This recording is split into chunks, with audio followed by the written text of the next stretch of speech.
Live from Costa Rica. Thanks very much for joining us today. My guest is Richard Bexon of Namu Travel. Namu handles 25,000 international travelers per year. So today we're talking about Richard, about tourism in Costa Rica and how it fits into the international market. Stay tuned.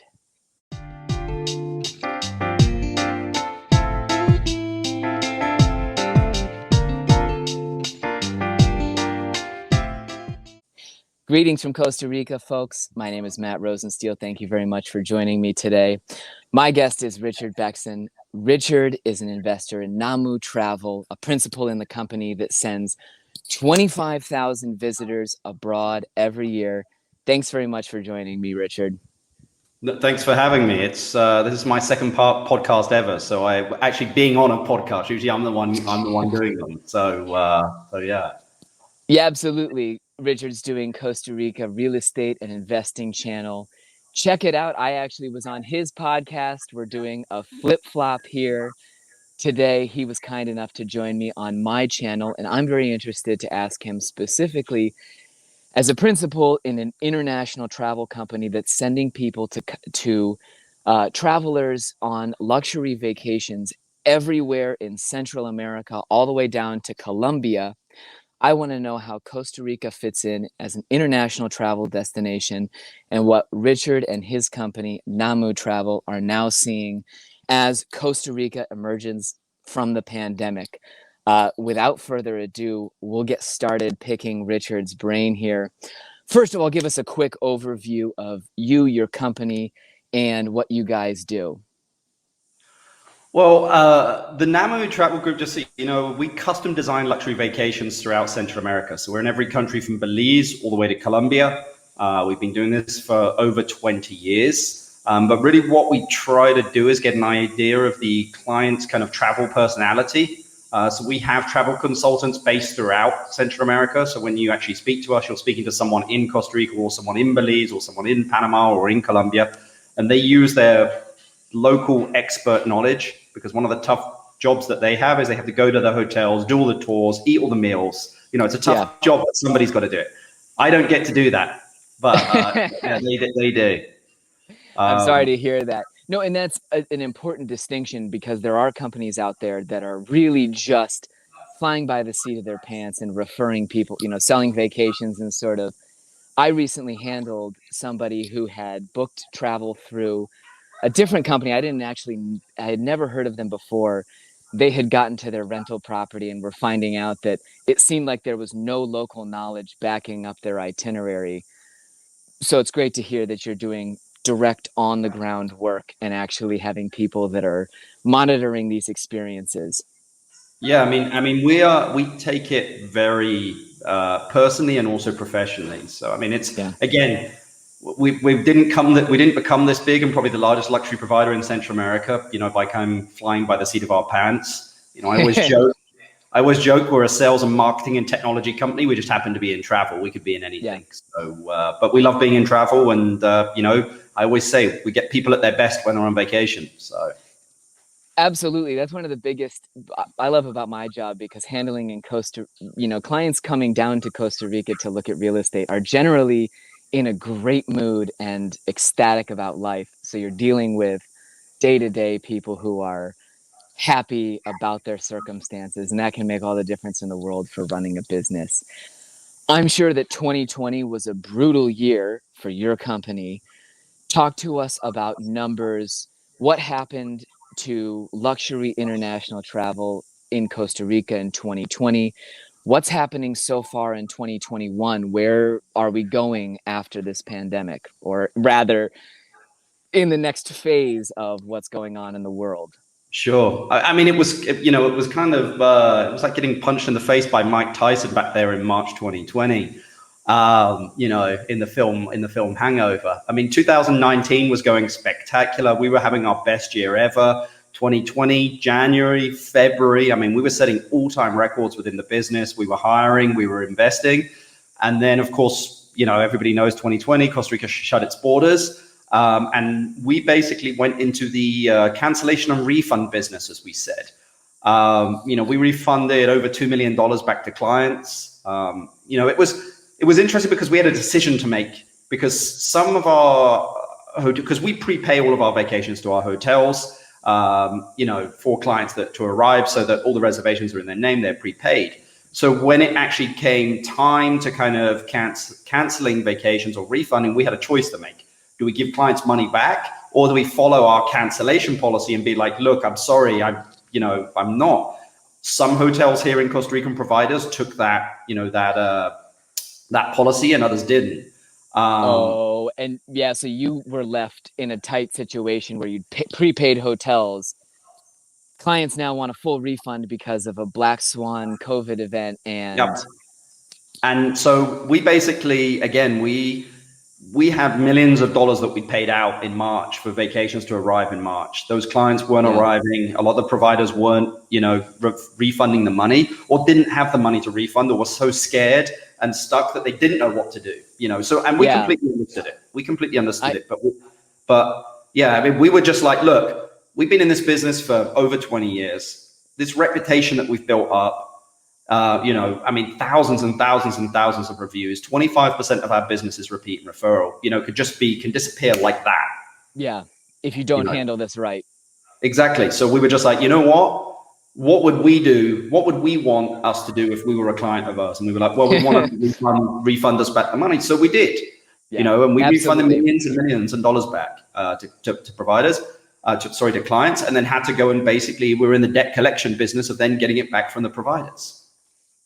Yeah, I'm involved with a nonprofit organization that even lost $1,000 that we had put down a deposit for a student group we were supposed to host as part of our reforestation effort.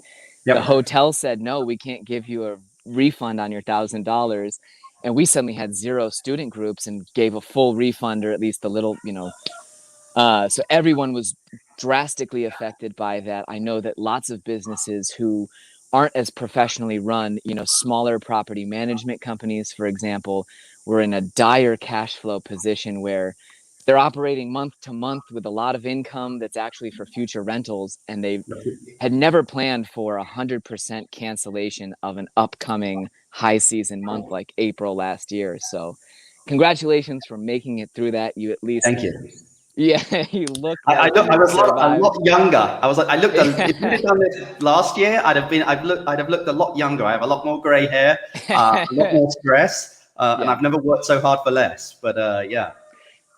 How is 2021? We're coming out of the high season. We're taping this April 8th, 2021, really sort of at the end of what is traditionally Costa Rica's high season. How did this past 4 months stack up for you versus pre-pandemic years? Well, I'm going to answer this 2-part, one from us and one from the industry. The reason being is I spend a lot of my time on the roads with hotel owners, speaking to people within the industry, so I could give you the 2 perspectives. The reason being is because from the agency perspective, we usually see stuff, we're kind of the tip of the spear because people are booking for the future with us. Whereas the hotels, their booking window is a lot shorter. Their booking window is anywhere from 2 weeks out to like 3 months, whereas our agency is anywhere from like 3 months out to 9 months at a time. Okay. I'll answer it 2 different ways. From our point of view is, March was our biggest month biggest March in the company's history, which is insane to believe. I mean, even, we are still like, is this going to continue in April? And I mean, we haven't gone out and really changed that much because we're still like, okay, has this just been the dam has kind of opened up and there's a lot of water coming through, but like it will, go back to some form of normality. But again, encouraging because again, the demand is there. I mean, we can't keep up with the demands at the moment, Matt. Right. I mean, we really can't. I mean, it's incredible. Yeah, me as well. If you're out there and you're watching and you've sent me an email and I didn't get back to you, my apologies. Right now, I'm sprinting to handle everybody arriving off the plane. It's like I expect at least after this broadcast to have 2 WhatsApps from people who are here and looking, and it's been this dam bursting effect. Based on your trajectory and sort of longer term bookings, do you think that this is a sustained, do you see that actually carrying through and really new levels of international travel going back to normal or even better than prior to the pandemic? Or do you think we're just in a dam bursting release of the pressure valve kind of moment? I'll say what I said at the start of the pandemic. The one thing I know is I know nothing. And nobody does. I mean, I can give you my prediction, but it really doesn't mean. I think that we're going to see.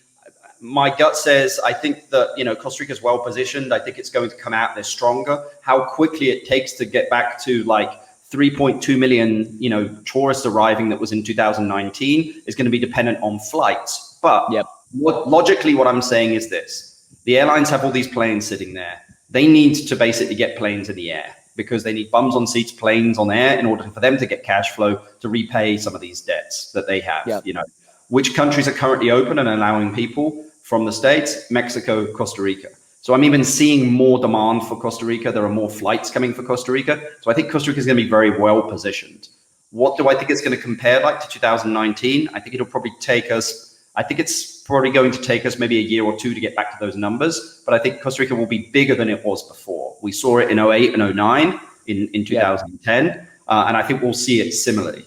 So hotel owners aren't going to see it at the moment. Anybody in tourism is not really going to see so much at the moment. I think you're seeing it in real estate. We're seeing it on the booking side. I think they'll start to see a peak in July and August.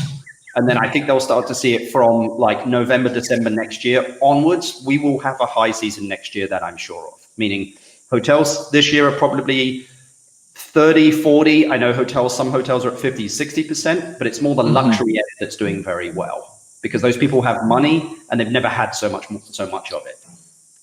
Yeah, absolutely. Right now, there's definitely in real estate, the same sort of demographic shift is happening as well, where, a lot of the humbler buyers were the ones that had their retirement plans delayed or had a financial change in the last pandemic. Higher end markets are surging right now in real estate that caters to them. You can barely keep it on the shelves because, so many affluent people looking for that perfect home in Costa Rica, etc. That being said, we're actually selling a 8-bedroom villa in Coco, just so that you're aware. I don't think if you're looking for a multi-million-dollar villa, we have one. Okay, yeah, absolutely. If you have so do I. Don't contact Richard. First of all, it was interesting to me to hear. I keep no track whatsoever of what's going on in other countries. I should, but it's something I'm so Costa Rica and Guanacaste and Tamarindo focused in my business. I forget to look at the larger picture. How does Costa Rica fit in? You said it's just Costa Rica and Mexico accepting Belize visitors. Belize as well. Okay, Belize as well. Generally speaking, as your company is marketing these different destinations, when you're talking to your clients, what kinds of profiles lend themselves to come to Costa Rica, or rather, how does Costa Rica fit into your portfolio of destinations? How do you sell it compared to Belize, Mexico, etc.? To be honest, we don't get a lot of comparison at the mid to upper levels to other countries. Usually, I say for travelers. I mean, anybody looking around about the $2,000, $3,000 mark is probably comparing to Mexico and the Caribbean. But anybody usually above that is not. I mean, Costa Rica is just very well branded. It's secure. We have no army. It's a very safe location. A lot of people have come here. So there's a lot of kind of referral business where someone goes, hey, I've just been to Costa Rica. It's really safe. You should go. That's typically how Costa Rica has grown very organically. Belize has a very high-end luxury market. There's a lot of high-end luxury market there. That's where we've seen a lot of the business recently go to Belize. Nicaragua, Honduras, El Salvador, we have nothing happening. Panama is pretty quiet at the moment. There is some stuff happening with Isla Palenque, which is kind of like an island hotel well, I say northern part, but it's not. It's actually in the western part of Panama because it sits east to west. And Colombia is pretty quiet as well, But I mean, Costa Rica sits very well with families. It's a great family destination. It sits well. The one thing that Costa Rica is missing is really high-end stuff. I mean, really high-end stuff. I mean, probably the most expensive room in Costa Rica is a couple of $1,000s a night. Via Mansu in Papagayo is probably like $10,000-$20,000 a night, but that's nothing compared to Mexico and Hawaii, where you probably get stuff at $50,000 a night. But typically, Costa Rica's profile is going to be middle upper class. And again, it's families, it's couples, it's anniversaries. Yeah. But compared to the And other that interests destinations, sorry, go on. To what would you attribute sort of how has, or where were the construction projects, what dynamic led to other countries having a stronger high end, very ultra luxury market, and Costa Rica tending to have properties more towards middle upper class, that sort of dynamic? Well, I think one of the things again is like the 80s and 90s. They had they were attracting retirees down here and also kind of investors, but around the $150,000-$200,000 mark. So people would come down and build kind of more bed and breakfasts. Remember, 80% of hotels here have less than 40 rooms. The reason for that is because it's been very much an organic growth here in Costa Rica. You see the 80s, the 90s, there was that growth of ecotourism. There was that growth of like small boutique hotels, hotels like Sueño del Mar in Tamarindo, Capitan Suizo, and then came the larger hotels, once the demand is there. So it's been different. I've never really thought much about the tourism development here, and you do see wonderfully the abundance of small boutique hotels. And I know that can be a difficult fit for a lot of, especially, US travelers who really like to have that many people like to have that prepackaged, absolutely predictable, result where I'm going to a JW Yeah. Marriott on the beach. I know what I'm getting. And here in Costa Rica, you now have those options. But if you go into Tamarindo still, there's, really an absolute abundance of minor, boutique hotels and one semi-major brand there. For people looking for purely resort sort of vacations, it's definitely not the most No, fertile ground here. no, and but I think that's what attracts Costa Rica. Is Costa Rica is number one, in order to build those things here is a nightmare. From the point of view of the environmental laws, the cost of the land, the cost of the construction, which is good. I'll say it's good because then Costa Rica is authentic. Yeah. So it's a real authentic country. 25% of the country's national parks. We have the rainforest. There's a lot of protection here, which is great because it keeps that brand very strong. Whereas in other countries, maybe the permitting requirements are a lot less, so that's why that stuff can develop. Construction is less. It has more access it has more access to capital as well to actually build these things. Whereas Costa Rica's internal access to capital is very difficult. As you probably talked about, the majority of stuff here is being bought in cash, not financed. If it's financed, it's 7-8%, and as a business, you're not going to want to be paying 7-8%. Yeah, absolutely. You see very much that Costa Rica's bureaucratic limitations, and really, the country is not one of these, in another aspect, it's not a fiscal haven or really sort of a place where people would tend to want to stash cash.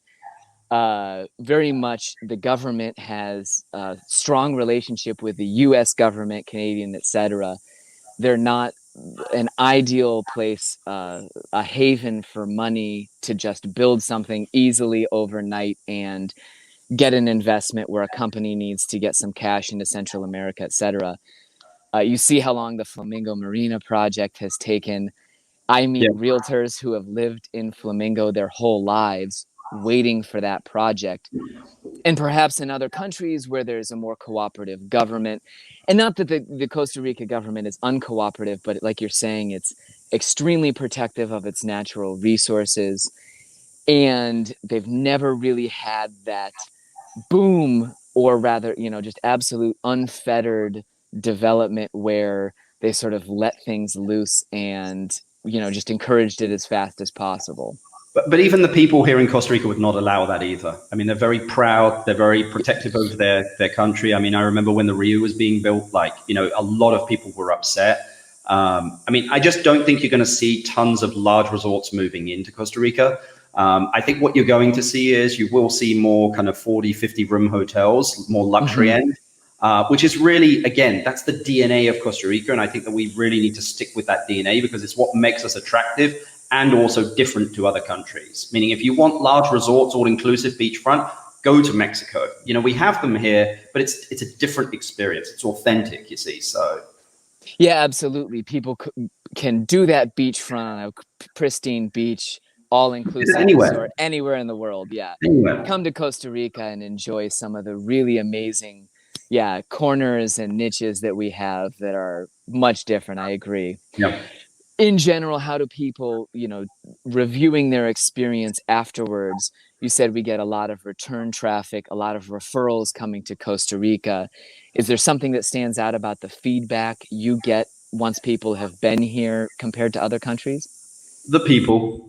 I mean, I think people make a country. I mean, we've done business in all of these countries, and our service team is located here in Costa Rica. Why? Because the people are just very well educated. They speak great English. They're very servicial. It's just they're very happy people. There's a reason Costa Rica is one of the happiest countries in the world, you know, and where else would you have your customer service department than in one of the happiest countries in the world? Absolutely. You And that's something I frequently hear. I'm glad you immediately singled it out. Again, as somebody who just moved to Costa Rica 13 years ago and never really looked at, I haven't even traveled to Panama or Belize, Honduras, Guatemala, or Mexico. I've been to Nicaragua a couple times, but um, immediately people cite the culture here, welcoming, friendly people that genuinely seem like they're glad to have you here, whereas it's not the case in other countries. Put it this way, I think the four founders of Costa Rica that set up, national parks, that set up the CAHAB system, that social system that we have here, that abolished the army, set up a great petri dish here for, for Costa Rica it's been organic. It's like penicillin. Yeah. We've turned up one day and gone, what is this? And it's amazing. It's spectacular. Yeah. But it's authentic because it is organic. It's not been developed. It's not, it's not. Yeah.